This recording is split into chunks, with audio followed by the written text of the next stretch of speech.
अतिशय रुचकर खमंग बट्टी कशी करायची ते मी या व्हिडिओत तुम्हाला सांगणार आहे। व्हिडिओ तुम्ही शेवटपर्यंत नक्की बघा।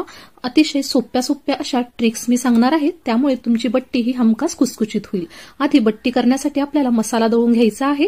त्यासाठी इथे मी 2 चमचे बडीशोप, 2 चमचे धने, अर्धा चमचा जिरे व 1 चमचा ओवा हे असे मिक्सरला जाडसर दळून घेतले आहे। या पद्धतीने आपण जाडसर ठेवायचे आहे, म्हणजे बट्टीत ते खाताना दाताखाली आले की छान लागते। इथे मी 4 कप डाळबट्टीचे पीठ घेतले आहे। आता डाळबट्टीचे पीठ हे स्पेशल पद्धतीने दळून आणायचे असते, त्याचा व्हिडिओ मी ऑलरेडी केला आहे व लिंक खाली डिस्क्रिप्शन बॉक्स मध्ये देत आहे, तुम्ही नक्की चेक करा व त्या पद्धतीने डाळबट्टीचे पीठ दळून आणायचे आहे। व ते पीठ नसेल तर तुम्ही मग अर्ध गव्हाचं पीठ व अर्धा रवा देखील वापरू शकतात। आता इथे आपण पिठात तयार केलेला मसाला, त्यानंतर चवीनुसार मीठ व 1 चमचा सोडा घालून घेणार आहोत व हे सर्व मसाले आपल्याला पिठात चांगल्या प्रकारे मिक्स करून घ्यायचे आहेत। त्यानंतर मसाले मिक्स झाले की यावर आपल्याला 2 मोठे चमचे भरून तेल घालून घ्यायचं आहे। हे मोठे चमचे भरून तेल आहे, तुम्ही पोहे खायचे चमचे घेतले तर ते 6 चमचे आपल्याला इथे तेल घालायचे आहे। आता तेल देखील आपल्याला पिठाला छान असं लावून घ्यायचं आहे व थोडं पाणी घालत आपल्याला पीठ मळून घ्यायचं आहे। अगदी आपण चपात्यांचं पीठ मळतो त्याप्रमाणेच आपल्याला हे पीठ मळून घ्यायचं आहे। खूप घट्टही नाही व खूप पातळही नाही। इथे बघू शकतात अशा प्रकारे आपण हे बट्टीचं पीठ मळून तयार आहे। आता हे तयार झालेलं पीठ आपल्याला 15 मिनिटांसाठी झाकून ठेवायचं आहे, म्हणजे ते चांगल्या प्रकारे मुरतं। आता इथे 15 मिनिट झाले आहे। आता बट्टीचं पीठ तयार आहे, यापासून आपण आता बट्ट्या वळून घेणार आहोत। आता बट्ट्या ह्या वेगवेगळ्या पद्धतीने वळल्या जातात। आज मी तुम्हाला अगदी सोप्या पद्धतीने बट्ट्या कशा करायच्या ते सांगणार आहे। इथे आपण पोळीला घेतो त्याप्रमाणे छोटासा पिठाचा गोळा घ्यायचा आहे व व्हिडिओत दाखवल्याप्रमाणे हातावर त्याची पारी करून घ्यायची आहे। पारी तयार झाली की आपल्याला छोटासा दुसरा एक पिठाचा गोळा घेऊन तो तेलात बुडवायचा आहे व या पारीवर मधोमध ठेवायचा आहे। आता हा गोळा ठेवायच्या आधी खालच्या पारीला देखील भरपूर असं तेल लावून घ्यायचं आहे। नंतर सर्व बाजू बंद करून एका जागेवर आपल्याला ते सर्व पीठ एकत्र बंद करायचं आहे व हलक्या हाताने गोल गोळा तयार करायचा आहे। अशा प्रकारे आपण या बट्ट्या तयार करून घेणार आहोत। अशा प्रकारे बट्टे तयार केल्यामुळे अतिशय खुसखुशीत आपली बट्टी तयार होते।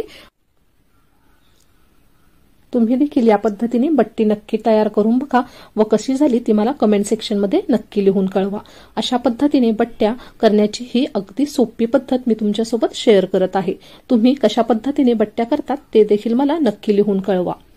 आता तुम्ही विचार करत असाल की बट्टीचं पीठ घेताना प्रमाण कसं घ्यावं, तर तुम्ही चपात्यांना जेवढं पीठ घेत असाल त्याच्या 1.5 पट शक्यतो पीठ घ्यावं, म्हणजे ते बट्टीसाठी सर्वांना बरोबर पुरतं। आता अशा प्रकारे आपण गोळे तयार करून घेतले आहे। साधारण 4 कप पिठांपासून इथे 12 गोळे तयार झाले आहे। आता हे गोळे आपल्याला वाफवून घ्यायचे आहे। त्यासाठी मी एका भांड्यात खाली पाणी गरम करून घेतले आहे व त्यावर चाळणी ठेवली आहे। या चाळणीला देखील मी थोडंसं तेलाचा हात लावून घेतला आहे। आता या चाळणीवर आपण सर्व बट्टीचे गोळे ठेवणार आहोत। आता गोळे ठेवताना आपल्याला थोडेसे अंतर ठेवून ठेवायचे आहे, म्हणजे वाफल्यानंतर ते एकमेकांना चिकटणार नाही। वाफून ह्या बट्ट्या साधारण दुप्पट फुलतात। आता आपण झाकण ठेवणार आहोत व 15 मिनिटांसाठी छान अशी वाफ काढून घेणार आहोत। आता इथे 15 मिनिट झाले आहेत। तुम्ही बघू शकता छान अशा आपल्या बट्ट्या वाफून तयार आहेत। तुम्ही बघू शकता याची साईज देखील दुप्पट झाली आहे। आता अशा प्रकारे सुरीच्या साहाय्याने चेक करायचे आहे। सुरी एकदम क्लिअर निघाली म्हणजे आपल्या ह्या बट्ट्या वाफून तयार आहे। तुम्ही बघू शकता बट्ट्या अशा उकलल्या आहेत, म्हणजे छान अशा त्या आतून फुलल्या आहेत, लेअर छान असे तयार झाले आहेत। तुम्ही बघू शकता इथे थंड झाल्यावर या बट्ट्या मी कापून घेतल्या आहे। किती सॉफ्ट अशा या बट्ट्या तयार झाल्या आहेत व लेअर देखील तुम्ही इथे बघू शकता। अगदी खुसखुशीत अशा या बट्ट्या आपल्या होणार आहेत। आता आपण या सर्व बट्ट्या कापून घेणार आहोत व त्यानंतर सर्व बट्ट्या या तेलात किंवा तुपात आपल्याला तळून घ्यायच्या आहेत। आता या ठिकाणी तेल छान कडकडीत असं गरम झालं आहे, त्यावर आता आपण बट्ट्या ह्या तळून घेणार आहोत। बट्ट्या ह्या तेलात घालताना खूप जास्त प्रमाणात घालू नका, थोड्या बट्ट्याच आपल्याला एका वेळेस तळायच्या आहे। एका वेळी जास्त बट्ट्या तेलावर घातल्या की मग त्या खुसखुशीत अशा तळल्या जात नाहीत। आता इथे बघू शकतात छान अशा या बट्ट्या तेलात आपण तळून घेत आहोत व रंग देखील अतिशय सुंदर या बट्ट्यांना आला आहे व प्रत्येक बट्टीचं लेअर देखील सेपरेट झालं आहे। अशा प्रकारे आपण सर्व बट्ट्या या ठिकाणी तळून घेणार आहोत। आता आपण डाळ कशी करायची ते पाहणार आहोत। यासाठी मी 1 कप डाळ आधी शिजवून ठेवली होती। त्यात मी हिंग, हळद व मीठ घालून ही डाळ शिजवली आहे। आता डाळीसाठी लागणारा मसाला करण्यासाठी इथे 4 ते 5 हिरव्या मिरच्या, नंतर 15 ते 20 लसणाच्या पाकळ्या, 1 इंच आलं, थोडंसं खोबरं व थोडीशी कोथिंबीर घेतली आहे। आता हे सर्व आपल्याला मिक्सरला बारीक करून घ्यायचं आहे।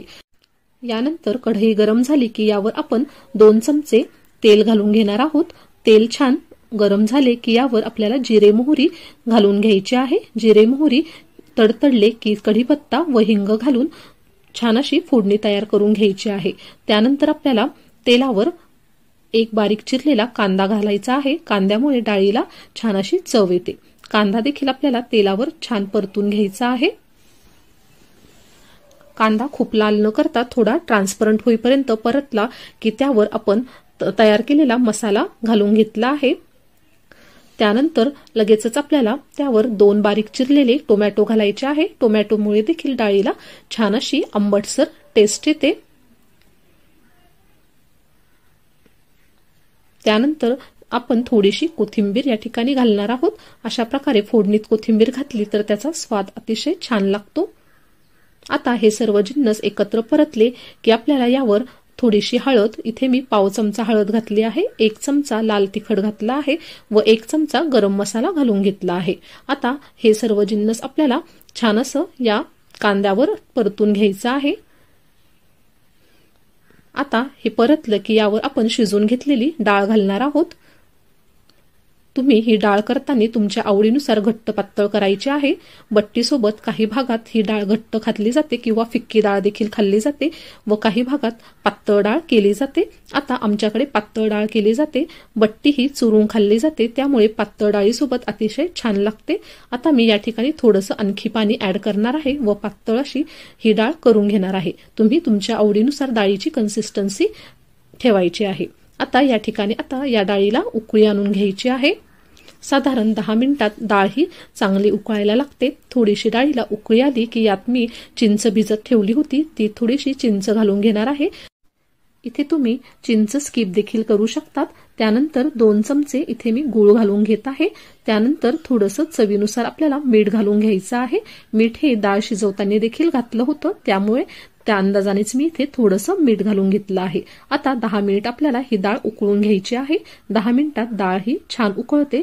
आता इथे बघू शकतात आपली ही छान डाळ उकळून तयार झाली आहे। आंबट गोड चवीची डाळ बट्टी सोबत खाण्याची डाळ आता तयार आहे।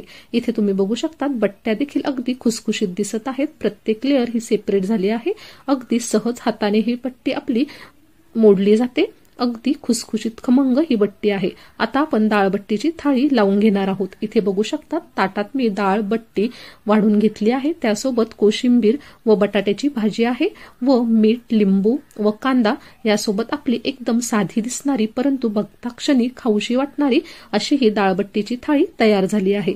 जर तुम्हाला आजची ही डाळ बट्टीची रेसिपी आवडली असेल, व्हिडिओ आवडला असेल तर नक्की व्हिडिओला लाईक करा व तुम्ही चॅनलवर नवीन असाल तर चॅनलला सबस्क्राईब करा। पुन्हा भेटूया अशाच नवीन एका रेसिपी सोबत। तोपर्यंत बाय बाय, धन्यवाद।